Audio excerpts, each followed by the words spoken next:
जय जवान। एक जय बोलाऊंगा, सबने बोलू है। मैं बाबा की जय। किनी जय बोला जी?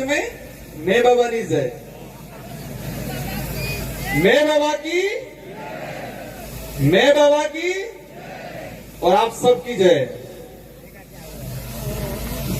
ये कुदरत आज हम जिस विचारधारा के आधार पे जिस पार्टी का गठन किया गया है, भारत आदिवासी पार्टी,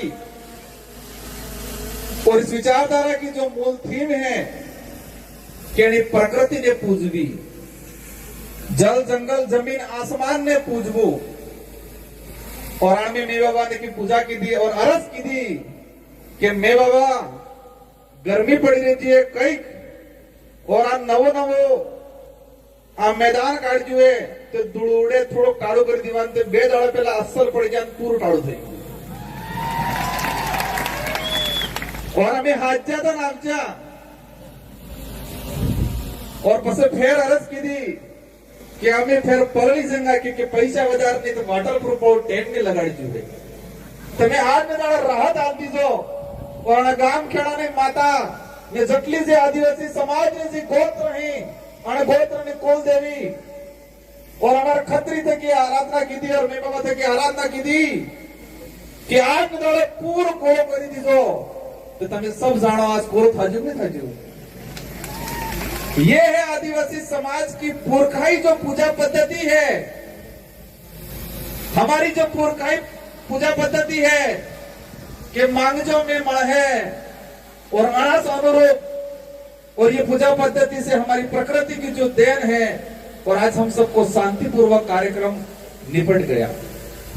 आज इस कार्यक्रम में हम जो पांडाल में बैठे हुए हैं, इस जमीन को तैयार कराने के लिए यहाँ के जो स्थानीय साथी हैं जिन्होंने दान की है, जिसका छोटा मोटा कब्जा था और इस जमीन के लिए कई साथी जेल गए हैं, उन सबके जो मतलब पसीना बहाया, उन सब ने संघर्ष किया और उन सब की बदौलत आप शांतिपूर्वक तरीके से बैठे हैं, उनको भी मैं यहां से जोहार करना चाहूंगा।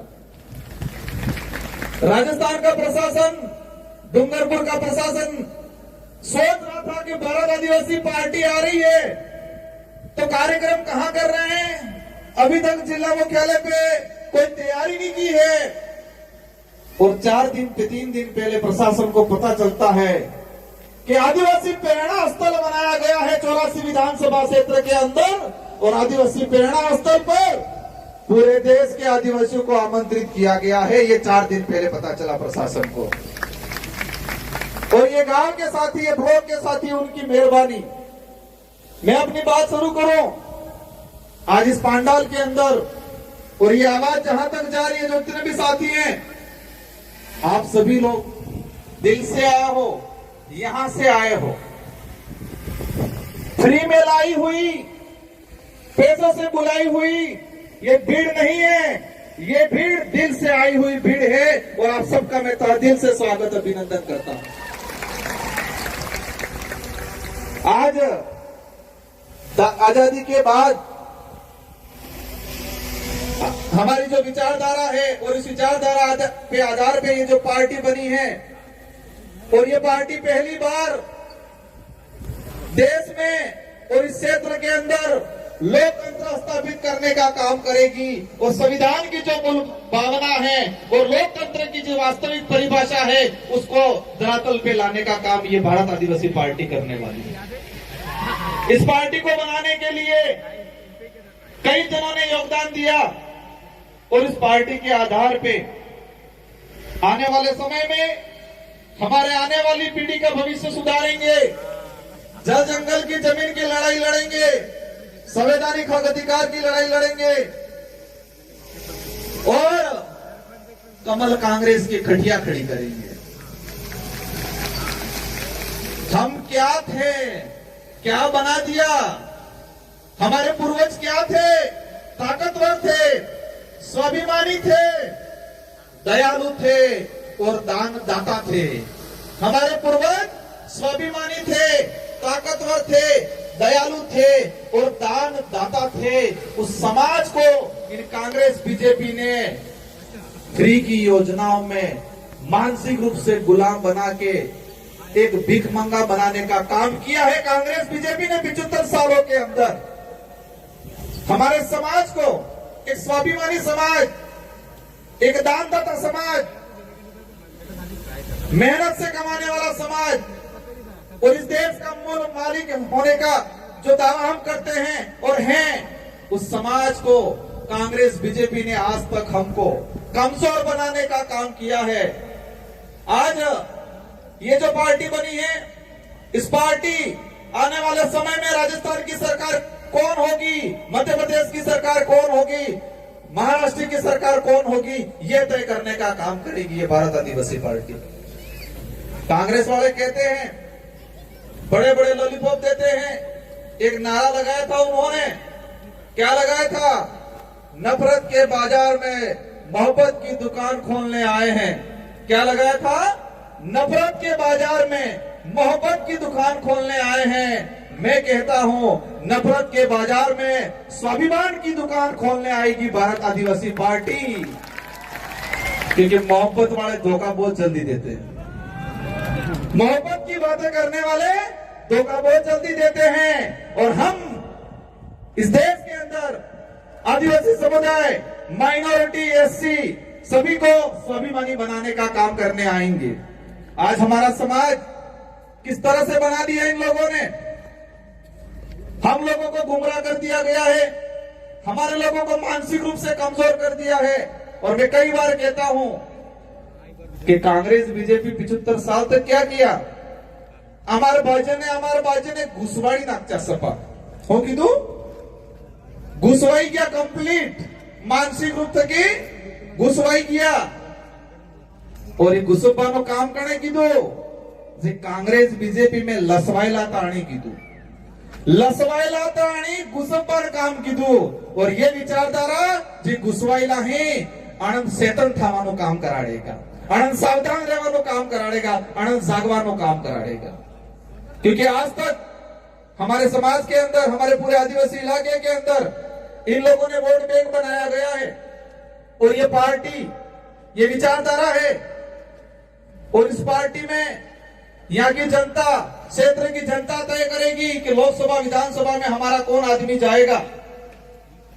शेड्यूल एरिया के जो प्रावधान है, जो टीएससी, हमारे लोगों को झूठी झूठी बातें पकड़ाई गई, लेकिन शेड्यूल एरिया के प्रावधान नहीं बताए, टीएससी नहीं बताई कि टीएससी में क्या है, क्या अधिकार है। और आने वाले समय में हमारे यहाँ से बहुमत से जाएंगे विधायक, और राजस्थान की टीएससी, मध्य प्रदेश की टीएससी और महाराष्ट्र की टीएससी ट्राइबल एडवाइजरी काउंसिल में जाएंगे और आदिवासी समुदाय के हित में, एससी के हित में और शेड्यूल 5 की जो प्रावधान है उसके अनुरूप यहाँ पर काम कराने का काम करेंगे। आज कई लोग कहते हैं हम भी विधायक बने थे, वो विधायक बनने तारीख टी शर्ट पहनतो, कई कहते हैं सोरो चुनाव लड़े हो थावानो है। और 84 की जनता और सागवाड़ा की जनता ने ऐसी गोली दी कि कांग्रेस बीजेपी वाला रिजल्ट आया तो बेहोश हो गए और मोड़ासा जाके हॉस्पिटल में भर्ती होना पड़ा उन लोगों को। और फिर कहने लगे ये जीत के गए हैं लेकिन उनको चेयर नहीं मिलने वाली है। संविधान में प्रावधान है और आपकी ताकत हमारे साथ जुड़ी थी और आपकी ताकत से हमारी ताकत दुगुनी हुई। और हम आदिवासी समुदाय के हित में, एसटी एससी माइनॉरिटी के हित में शेड्यूल एरिया के प्रावधानों के लेके विधानसभा में आवाज उठाई और राजस्थान के मुख्यमंत्री को मजबूर होना पड़ा और आदिवासी दिवस पे सरकारी अवकाश घोषित करने का काम किया है। पहले डूंगरपुर जिले की बात करें, दो साल के अंदर एक बार मुख्यमंत्री आता था और आपकी खोप की वजह से अब 1 महीने में 5 बार मुख्यमंत्री आ रहा है। ये आपकी एकता है, आपकी ताकत है, आपका खौफ ऐसा है कि देश का मुखिया जो बन के बैठे हुए हैं, जो देश को बर्बाद कर रहे हैं, मोदी जी भी आ गए, अमित शाह भी आ गए, राहुल गांधी भी आ गए। क्या ये खौफ बरकरार रखना है कि नहीं रखना है? ये खौफ बरकरार रखना है, कहना है उनको कि सब आ जाओ, तो भी इस क्षेत्र की जनता बहका में आपके फ्री की योजनाओं में आने वाली नहीं है। आज कई लोग कहते हैं कि क्षेत्र पार्टियां क्या होती है। जो लोग आए साथी आज, उनको जाने के बाद मनोबल तोड़ने वाले बहुत सारे मिलेंगे। क्षेत्र पार्टियां कहां तक रहती है? क्षेत्र पार्टी अगर नहीं होगी तो हमारा भारत देश नहीं होगा। मैं क्या कहना चाह रहा हूं कि क्षेत्र पार्टियां अगर नहीं होगी तो ये देश नहीं रहेगा, ये तानाशाही हो जाएगा, हिटलर शाही शासन हो जाएगा इस देश के अंदर। और क्षेत्रीय पार्टियों की वजह से ही इस देश में आम जनता के हित में कानून बने हैं आज तक। और आज तानाशाही सरकार है क्योंकि एक तरफा बहुमत है। आप सबको अवगत करा देना चाह रहा हूं कि यूपीए की सरकार बनी 2004 के अंदर, सेकंड यूपीए की सरकार बनी 2008 में, और देश के अंदर जो आम जनता के हित में जो कानून बना है, जो कांग्रेस आज उसके आधार पे वोट मांगती है, कहती है कि रोजगार गारंटी हम लाएं, सूचना का अधिकार हम लाएं, खाद्य सुरक्षा अधिनियम हम लाएं, वो झूठा दावा करती है। उसका इतिहास बताऊंगा इस मंच के माध्यम से। अगर क्षेत्रीय पार्टियां 2004 में यूपीए की सरकार बनी, 15 संगठनों ने समर्थन दिया और कांग्रेस को कहा देश के अंदर अगर रोजगार गारंटी का कानून नहीं लाओगे तो हम आपको समर्थन नहीं देंगे, और कांग्रेस को मजबूरन उस समय रोजगार गारंटी कानून लाना पड़ा, इसकी इच्छा से नहीं लाई। ये ताकत है क्षेत्रीय पार्टियों की। क्षेत्रीय पार्टियों की वजह से सूचना का अधिकार अधिनियम आया, क्षेत्रीय पार्टियों की वजह से शिक्षा का अधिकार अधिनियम 2009 बना। अगर क्षेत्रीय पार्टियां नहीं होती तो ये जितने भी जो अधिनियम बने हैं, वो अधिनियम आम जनता के हित में जो बने हैं वो नहीं बनते। और आप देख सकते हो उसका उदाहरण 2014 के बाद एक तरफा भाजपा की सरकार आई और उस सरकार ने सभी कानूनों को कमजोर करने का काम किया, आरटीआई को कमजोर करने का काम किया, नरेगा कानून को कमजोर करने का काम किया, खाद्य सुरक्षा अधिनियम को कमजोर करने का काम किया। इसलिए क्षेत्रीय पार्टियां जब तक इस देश में जीवित रहेगी तब तक ये देश रहेगा, देश का संविधान रहेगा। और जो लोग देश का नाम बदलने की बात करते हैं, जो लोग देश का नाम बदलने की बात करते हैं, कौन कर रहा है देश का नाम बदलने की? कौन बात कर रहा है? भाजपा के लोग कह रहे हैं कि हम देश का नाम बदलेंगे। उनको 2023-24 में एहसास कराना है कि जो देश का नाम बदलने की बात करते हैं, जो संविधान बदलने की बात करते हैं, जो आरक्षण खत्म करने की बात करते हैं, उन लोगों को वापस गुजरात भेज देना है। कहां भेजना है? गुजरात भेज देना है। उनको एहसास कराना है कि ये भीड़ अब भीड़ नहीं रही है, भीड़ने वाले हो गए हैं, और ये भीड़ने वाले आने वाले समय में लोकतंत्र की वास्तविकता समझाने का काम करेंगे। साथियों, उदयपुर संभाग के अंदर बांसवाड़ा के अंदर तानाशाही की जा रही है। बांसवाड़ा में आरक्षण को लेकर जो आंदोलन हुए उसमें परेशान किया जा रहा है। बांसवाड़ा में एट्रोसिटी एक्ट को लेकर हमारे भाई थाने में गए, 200 लोगों पे मुकदमा किया गया है। उन बांसवाड़ा के मंत्रियों को भी एहसास कराना है कि ये राजतंत्र नहीं, ये लोकतंत्र है, और लोकतंत्र की परिभाषा 2023 में हम आपको दिखाएंगे। साथियों, हम लोग उन लोगों को भी आह्वान करना चाह रहे हैं कि हमें शांतिपूर्वक तरीके से, हमें किसी प्रकार के बेवजह उग्र आंदोलन नहीं करना है, क्योंकि काकरी डुंगरी में हम शांतिपूर्वक तरीके से हमारे साथी आंदोलन कर रहे थे। कमर कांग्रेस के लोगों ने मिलके हमारे लोगों को फंसाया गया, वहां पर जाके जबरदस्ती धांधली करवाई। साथियों, इस मंच के माध्यम से कुछ मीणा भाई आए हैं, उन मीणा भाइयों को कहना चाहूंगा, और जो नहीं आए हैं मेरे वीडियो के माध्यम से कहना चाहूंगा कि मीणा भाई अगर जितने सक्षम हैं, इतने अगर बिल सक्षम होते तो पूरे देश में राजनीतिक रूप से हम एकजुटता दिखा के पूरे देश पे राज करते। मीणा भाइयों के पास जितनी सुविधा है, मीणा भाई जितने सक्षम हैं, अगर इतने सक्षम हम होते तो राजनीतिक रूप से पूरे देश पे हम लोग कब्जा करते और पूरे आदिवासी समुदाय का नेतृत्व करते, पूरे देश के आदिवासियों का नेतृत्व करते। तो मीणा भाइयों को विशेषकर कहना चाहूंगा कि आप लोग नेतृत्व करो, और कांग्रेस बीजेपी का जो पजामा पकड़ रखा है उस पजामे को छोड़ो। आदिवासी समाज के लेके काम करना है तो कांग्रेस बीजेपी का पजामा छोड़ो। काफी वक्त है मेरे सवाल भी, हमारे राष्ट्रीय अध्यक्ष बोलना बाकी है, इन सबको आपको सुनना है, और हम सबको मिलजुल के आने वाले समय में इस क्षेत्र से कमल कांग्रेस को उखाड़ फेंकना है। हमारे यहाँ हमारी माताएं बहनें भी आई हुई हैं, इन माताओं बहनों को कहना चाहूंगा मैं, हम लोगों को किस तरह बनाया गया है, किस तरह किस कंडीशन में ले आए हैं ये लोग, हम लोग कौन थे। मैं एक उदाहरण के माध्यम से कहना चाहूंगा। आज कोरोना आया, पर्ची मेरे पास आने ही वाली है, भाई ने पकड़ ली ऐसा लग रहा है, लेकिन मैं एक बात बोल के अपना वक्तव्य खत्म करूंगा।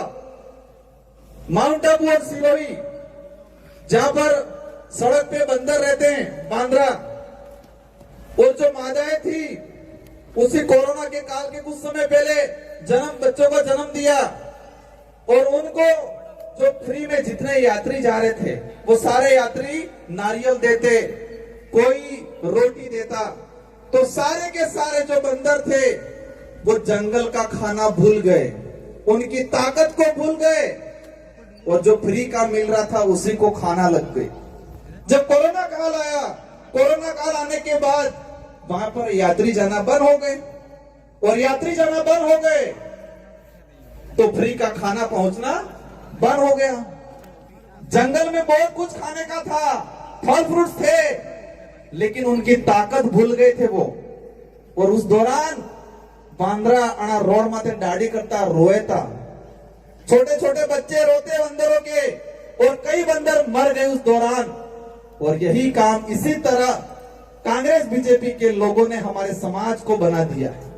हमको जमीन का हक चाहिए, हमको आरक्षण चाहिए, हमको संवैधानिक जो प्रावधान है वो चाहिए, आपके फ्री की 5 रुपए 10 रुपए की थैली नहीं चाहिए। ये बोलना है कमल कांग्रेस को, लोगों को। हमें आत्मनिर्भर बनाना है। कांग्रेस बीजेपी ने हमको परजीवी बनाया है, दूसरों पे निर्भर बनाया है, और ये विचारधारा, भारत आदिवासी पार्टी की विचारधारा इस समाज को आत्मनिर्भर बनाएगी, खुद के पैरों पे खड़ा होने के लिए तैयार करने का काम करेगी। और आप सब एकजुट रहे, एकता दिखाए, और आने वाले समय में पूरे देश के अंदर इस भारत आदिवासी पार्टी का बहुमत बनेगा, और हमारे लोग चुन के जाएंगे। और अभी तो विधानसभा में आवाज उठी है, आने वाले समय में इस विचारधारा का आदमी लोकसभा में भी जाएगा, और लोकसभा में भी आदिवासी परिवार, इस समाज की जो विचारधारा है वो विचारधारा की आवाज गूंजेगी।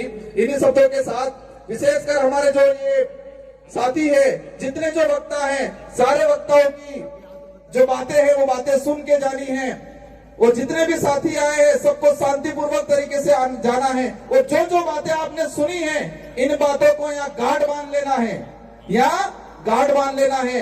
ये गांठ कार्य सुड़विए बोटन दाड़े कई आंदोलन में जो एकता राखवी है, एकता राखवी, पर एकता राखवी क्या रही है इसने खबर है।